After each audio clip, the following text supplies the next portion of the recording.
क्या आपके डेंटिस्ट ने आपको रूट कैनाल ट्रीटमेंट करवाने के लिए सजेस्ट किया है और आप कंफ्यूज हैं कि आप आरसीटी करवाएं या दांत निकलवाएं, तो ये वीडियो आपके लिए है। आज हम बात करते हैं कि दांत निकलवाने और आरसीटी करवाने में क्या चीज ज्यादा सही है। तो इन दोनों में जब कंफ्यूजन होता है तो सबसे पहला कंफ्यूजन ये होता है कि दर्द किस में ज्यादा होगा।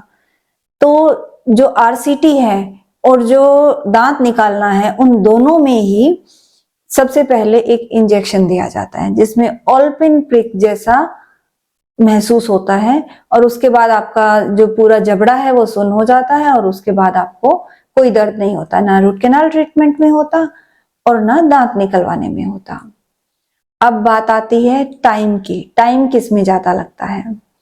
जो दांत निकालना है वो 10 मिनट का काम होता है और जो रूट कैनाल ट्रीटमेंट होता है वो एक दिन में ही हो जाता है, सिंगल सिटिंग में हो जाता है, उसमें 40 to 45 मिनट्स लगते हैं। अब हम बात करते हैं सक्सेस रेट की। एक ये क्वेश्चन रहता है कि मैं आरसीटी करवा तो लूं, क्या वो ठीक रहेगा? मेरा दांत कितने दिन ठीक रहेगा या दांत को निकलवाना पड़ सकता है? तो अगर आपका दांत प्रॉपर तरीके से रूट कैनाल ट्रीटमेंट हुआ है, अच्छे मटेरियल्स यूज किए गए हैं, प्रॉपर स्टरलाइजेशन यूज किया गया है, तो वो सक्सेस ही होता है। और अगर प्रॉपर स्टरलाइजेशन नहीं है और दांत निकाला गया है तो दांत में भी इन्फेक्शन हो सकता है। तो बेसिकली इसमें ध्यान ये रखना है कि जो भी इक्विपमेंट्स हो वो स्टरलाइज हो, जो आपका डेंटिस्ट हो वो एक्सपर्ट हो काम करने में।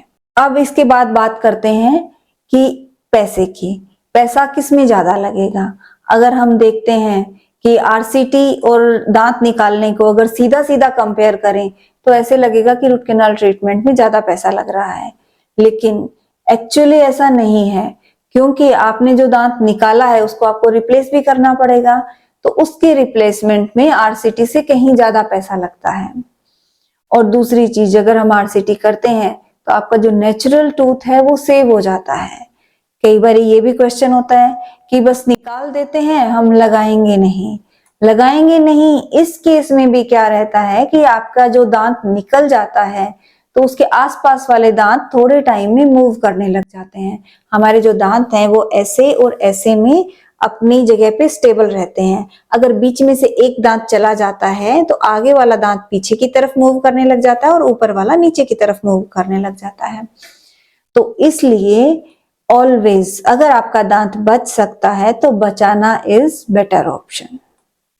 Thank you.